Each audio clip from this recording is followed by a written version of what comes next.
إن الاعتقاد في اقتصاد السوق الذي يكون فيه المستهلك سيداً هو أحد أهم الأشكال الشائعة عندنا للاحتيال.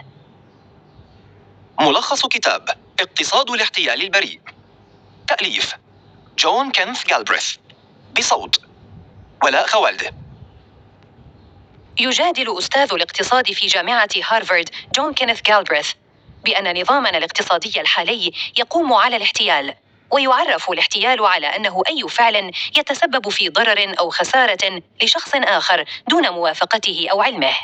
ويؤكد أن هذا السلوك الاحتيالي منتشر في مجتمعنا، وقد قادنا إلى عصر يستطيع فيه المحتالون سرقة مبالغ طائلة من المال مع عدم وجود عواقب على الإطلاق. ولشرح وجهة نظره، فقد كشف في كتابه الحالي الطريقة والأدوات التي يستخدمها رجال الأعمال وتتبعها الشركات الكبرى في سبيل السيطرة على الحكومات، ومن ثم السيطرة على آلية سن القوانين التي تميل إلى مصلحة النخبة من رجال المال والأعمال. ومن هنا تصبح قوة المال وقدرته على احتكار البضائع وتوجيه المستهلك وإقناع الجمهور هي أهم الأدوات التي يسيطر بها القطاع الخاص على السوق. سوف يكشف هذا الكتاب أعمق أسرار الاقتصاد غير البريء وأساليب الاحتيال التي يسيطر بها الاقتصاديون على السوق والحكومات. الفصل الأول: يخضع السوق الحالي لسيطرة أنظمة حديثة تدعم مصالح الشركات الكبرى. في البداية لنطرح السؤال الآتي: كيف يمكن للاحتيال أن يكون بريئاً؟ في كل مجتمع هناك أناس محتالون يخالفون القانون، وبالتالي فهؤلاء الأشخاص مذنبون. ولكن كيف يمكن اعتبار الإنسان بريئاً مع أنه خالف القانون؟ في الواقع، إحدى الطرق الممكنة للنظر في الأمر هي أن الشخص المحتال هنا لم يخالف القانون، وهو بهذه الحالة بريء من وجهة النظر القانونية رغم أنه ارتكب جريمة الاحتيال. هذه هي الفكرة التي يحملها كتابنا الحالي، وهي أن الشركات الكبرى ورجال الأعمال المتنفذين يحتالون على السوق ويسيطرون على الحكومات دون أن يخالفوا القانون. ولكن كيف يحدث ذلك؟ لنبدأ الحكاية من أولها. كان تاريخ الرأسمالية بشعاً، مما أدى إلى نفور الناس منها، لذلك تم الانتقال من مصطلح الرأسمالية إلى مصطلح نظام السوق كي يتقبله الناس على أنه فكرة جديدة، وهو ليس إلا اسماً آخر للرأسمالية ويحمل كل عيوبها. وقد ظهر ذلك عندما اكتشف الناس بعد الحرب العالمية الأولى بأن رجال الأعمال الرأسماليين هم السبب الرئيس بهذه الحرب، إذ كان الهدف الأساسي لاشتعال الحرب العالمية هو تغذية الصراع بين دول العالم الكبرى، وذلك لتحقيق الربح من بيع الأسلحة. كما أن فضيحة الانهيار الكبير في ثلاثينيات القرن الماضي كشفت للعالم كله أن الرأسمالية نظام اقتصادي فاسد، كما أن الشيوعية لم تكن على أي حال مقبولة في أمريكا. وبذلك بدأ الاقتصاديون في نشر مصطلح جديد يمكن للناس أن تتقبله بدلاً من مصطلح الرأسمالية، وهو هنا مصطلح نظام السوق. وهناك اسم آخر نشأ لإقناع الناس بالنظام الاقتصادي القائم، وهو نظام الكوربوريشن، المشتق من كلمة corporation، والتي تدل على منظمة أو جماعة أو شركة، مما يجعل هذا النظام يمثل اتحاداً من عدة أطراف لتحقيق مصلحة مشتركة للجميع. فهو نظام يدل على قوة الشركات الكبرى في العالم، وهو دون شك القوة المهيمنة على الاقتصاد العالمي الحديث، والذي نجح في السيطرة على المستهلك وأفكاره وإقناعه بأنه يتحكم في عملية الشراء، بينما هو في الحقيقة يسير وفق خطة محكمة لتوجيهه نحو البضائع التي تخدم مصلحة الشركات المسيطرة على السوق. فكيف يتم ذلك؟ الفصل الثاني: أحد أكبر الخدع الاقتصادية الحديثة هي ترويج فكرة سيادة المستهلك على السوق. منذ أن نشأ السوق والمستهلك هو السيد المطلق عليه، لأنه الذي ينفق ويشتري، ومن هنا ظهر مصطلح الديمقراطية الاقتصادية، والذي يدل على السلطة المطلقة للجمهور على السوق. ولكن هذه السلطة لم تكن أبداً كاملة بيد المستهلك، إذ إن هناك الاحتكار للأشياء الأساسية في السوق، مما يجبر المستهلك على شرائها بالسعر والطريقة التي يحددها المحتكر. فانتقلت بذلك السلطة من يد المستهلك إلى يد التاجر. وبرغم وجود قوانين لمنع الاحتكار، ولكن لا تزال طرق الاحتكار والتلاعب بالسوق كثيرة. أضف إلى ذلك التأثير الإعلامي الكبير الذي تسلكه وسائل الإعلام والدعايات وأساليب التجار في إقناع المستهلك بنوع معين من البضائع، مما أدى إلى سيطرة رأس المال على السوق من جديد. وفي الدعاية والإعلان يعمل التجار على توظيف أسماء لامعة وكبيرة في مجالها من الفنانين أو الكتاب المشاهير وغيرهم ممن يبحثون عن رعاة لأعمالهم، وبذلك يحكم التجار سيطرتهم على عقل المستهلك. وأخيراً، فإن سلطة رأس المال تتمثل بشكل واضح في سلطة صاحب العمل على العمال، إذ يخضع الموظفون والعمال لقرارات واختيارات أصحاب العمل التي توجه ميولهم الشرائية ضمن ميزانيتهم المحدودة، خاصة لأولئك الذين لا يجدون وظائف بديلة تناسب مهاراتهم أو ظروفهم الخاصة. ومن هنا بدأت تظهر مفاهيم تشجع الموظف الخاضع لسلطة صاحب العمل، وتجعل منه موظفاً مثالياً وناجحاً، بينما تحارب الموظف غير الخاضع لهذه السلطة وتعده كسولاً وغير صالح. وبهذه الطريقة يعد مفهوم سلطة المستهلك الذي يروج له الأكاديميون في الجامعات أحد أساليب الاحتيال الاقتصادي. والآن لنتعرف على طريقة العمل داخل المنظمات الاقتصادية الكبرى. اقتباس. وكذلك الحال في مجال العمل والزيف المرتبط به، حيث ما يعتبر اكتشافاً هو في الواقع مستحث ومقبول على نطاق واسع. الفصل الثالث.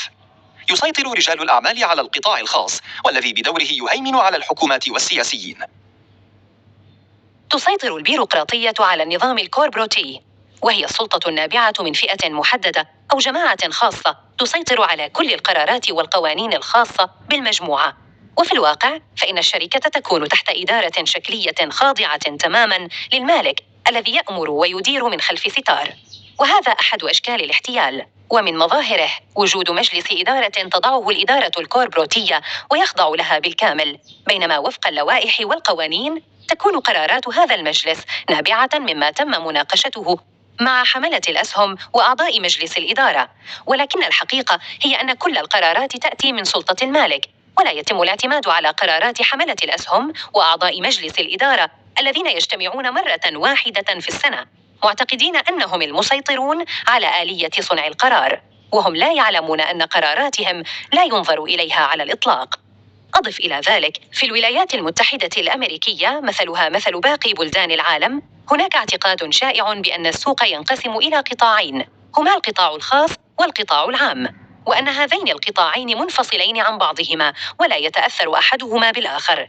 ولكن الواقع أن الخدمات الرئيسة في الدولة والتي تقع على مسؤولية موازنة القطاع العام المالية، في الحقيقة إن هذه الخدمات تمول من ميزانية القطاع الخاص، مثل الخدمات الصحية ومساعدة الفقراء وغيرها، إضافة إلى عدد من الأنشطة الحكومية التي يستفيد منها القطاع الخاص فقط. ولا يزال الجدل دائراً في طريقة تمييز حدود تدخل القطاع الخاص بالقطاع العام، إذ يبدو لمن ينظر بجدية أن القطاع الخاص يتوسع داخل حدود القطاع العام ويسيطر على أجزاء كبيرة وحيوية منه، فكل ما يتم الإنفاق عليه من مال القطاع الخاص يتم استرداده كأرباح أو قوانين لمصلحة رجال الأعمال والملاك في القطاع الخاص. لنأخذ على سبيل المثال صفقة الأسلحة الضخمة التي قامت بها الحكومة الأمريكية عام 2003، إذ أنفقت الحكومة عشرات الملايين من الدولارات على المعدات العسكرية، ولم يكن ذلك بهدف تعزيز الدفاع القومي أو لأجل حاجة البلاد إلى هذه الأسلحة، ولكن الهدف الحقيقي هو شراء منتجات مصانع الأسلحة الأمريكية لمساعدة أصحابها على تحقيق الربح السريع. ومن ذلك نستنتج أن الشركات والإدارات المسيطرة على القطاع الخاص تسيطر أيضاً على القطاع العام، على العكس مما هو شائع بين الناس. ويكون الاحتيال أيضاً بادعاء معرفة لما سيحدث بالسوق مسبقاً كما سنرى. الفصل الرابع. يتحايل المستشارون الماليون على الناس بادعاء قدرتهم على التنبؤ بمستقبل السوق. والآن ننتقل إلى منطقة جديدة من الاحتيال البريء، وهي منطقة عالم المال المتمثل في البنوك وأسواق السندات والتمويل والاستشارات المالية. ويبدأ الاحتيال هنا بالتنبؤ بظواهر الانكماش والكساد الاقتصادي في المجتمعات، ومنه رؤية المستقبل الاقتصادي، إذ إن التنبؤ بالمجهول وخاصة في العالم الاقتصادي يعد طريقة فعالة لكسب الأرباح من العامة، ممن يسعون باستمرار لكشف المستقبل الاقتصادي المجهول بالنسبة لهم. فالتنبؤات الاقتصادية الصادرة عن خبير مالي في وول ستريت بالنسبة لانتعاش أو انكماش اقتصادي متوقع تعكس معرفة وخبرة اقتصادية لا يملكها الجمهور، خاصة إذا كانت هذه التنبؤات مبنية على رسوم بيانية وثقة في النفس. ولكن الحقيقة أن المستقبل مجهول لدى الجميع، ولن يستطيع أحد مهما بلغت براعته قراءة المستقبل الحقيقي، وخاصة في عالم المال والأعمال. ولكن ما يمنح هؤلاء المستشارين هذه الميزات هو قوى السوق المتمثلة في قوة الشركات ورأس المال الداعمة لهؤلاء الخبراء، إضافة إلى غياب الرقابة الحكومية. إن ما يحصل هنا هو هروب من الواقع الاقتصادي الحقيقي، إذ إن الازدهار الاقتصادي أو الانكماش كلها عوامل ستؤدي إلى نفس النتيجة دائما، وهي تغيرات في سوق العمل ستنعش البعض، بينما تؤدي إلى البطالة بالنسبة للآخرين عند انخفاض الإنتاج. وهكذا فإن أي دورة اقتصادية تشمل هبوطا ثم صعودا بعد مرور فترة من الزمن، ولا يحتاج الأمر إلى تنبؤ خاص بالمستقبل لمعرفة أن التبادل بين الصعود والهبوط الاقتصادي هو واقع الحياة الذي لا مفر منه. فما هي الرقابة المطلوبة على السوق للسيطرة على حالات الاحتيال الكثيرة فيه؟ الفصل الخامس: تسهم الرقابة والمحاسبة الصحيحة في تنمية القطاعين العام والخاص بما يخدم المصلحة العامة. بعد أن تعرفنا على التأثير الكبير للكوربوريشن على القطاع العام والدور غير المؤثر لحملة الأسهم في صناعة القرار داخل هذا النظام، فإن ما يمكننا التأكيد عليه هنا هو أن المحاسبة الفاسدة لقادة هذا النظام هي ما وفرت الغطاء والحماية لهذه الإجراءات المنحرفة. ولكن زيادة التركيز الإعلامي في الفترة الأخيرة على الفضائح الكوربراتية أدى إلى نشوء مناقشات على نطاق واسع ومطالبات شعبية بوجود قوانين رادعة ضد المسيطرين على هذا النظام. والحقيقة أن علينا قبل كل شيء أن نعترف اجتماعياً بوجود هذا السلوك غير المرغوب بيننا، ونتيجة لذلك يجب الإشراف على المشاريع الكبيرة التي تتعلق بالمصلحة العامة ومراقبة ومحاسبة أي تقصير أو تدخل غير مشروع في هذه المشاريع الوطنية. وكما أننا ندعم الحرية على أنها إجراء اقتصادي مفيد ويؤدي إلى الإبداع، ولكن يجب ألا نسمح لهذه الحرية بأن تكون غطاء للإجراءات الفاسدة التي يقوم بها كبار رجال الأعمال في النظام الكوربراتي. ويجب الحد من سلطة هذا النظام وحضوره الكبير في القطاع العام للدولة. وعلينا أن نفرق هنا بين من يهاجم القطاع الخاص وأهميته الكبيرة للدولة وضرورة أن يتفاعل القطاع العام والخاص معا بالشكل السليم، وبين مطالبتنا بمنع سيطرة القطاع الخاص على الدولة. فمن المؤكد أن القطاع الخاص ضروري لتنمية القطاع العام اقتصاديا واجتماعيا، ولكن في سبيل خدمة المصلحة العامة وليس بهدف خدمة مصالح مجموعات أو أفراد بعينهم. فقرة بارزة من الكتاب.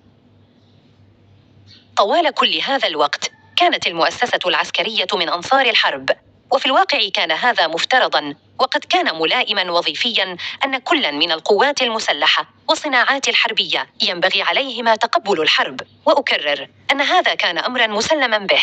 ومرة ثانية هذا هو التمييز المزيف بين القطاعين العام والخاص. وهنا يتضح جلياً المصلحة الكوربراتية في عقود الأسلحة والمهمات الحربية المربحة. الخاتمة. نجح رجال الاقتصاد وأصحاب الشركات الكبرى في استبدال مصطلح الرأسمالية بمصطلحات جديدة تتوافق مع قناعات الجمهور وتوجهاته الجديدة، وذلك بعد فضائح الرأسمالية الكبيرة مثل فضيحة الكساد الكبير وتجارة الأسلحة بهدف الربح أثناء الحرب العالمية الأولى مطلع القرن العشرين. فأصبح السوق الحالي يخضع إلى سيطرة أنظمة حديثة تدعم مصالح الشركات الكبرى، كما تم الترويج لواحدة من أكبر الخدع الاقتصادية الحديثة، وهي فكرة سيادة المستهلك على السوق، بينما يسيطر رجال الأعمال على القطاع الخاص والذي بدوره يهيمن على الحكومات والسياسيين. أضف إلى ذلك أن المستشارين الماليين باتوا يتحايلون على الناس بادعاء قدرتهم على التنبؤ بمستقبل السوق. والحل الوحيد الذي سينقذنا من الاحتيال البريء هو الرقابة والمحاسبة الصحيحة والحرية الاقتصادية المقيدة لتوجيه القطاعين العام والخاص إلى ما يخدم المصلحة العامة فقط.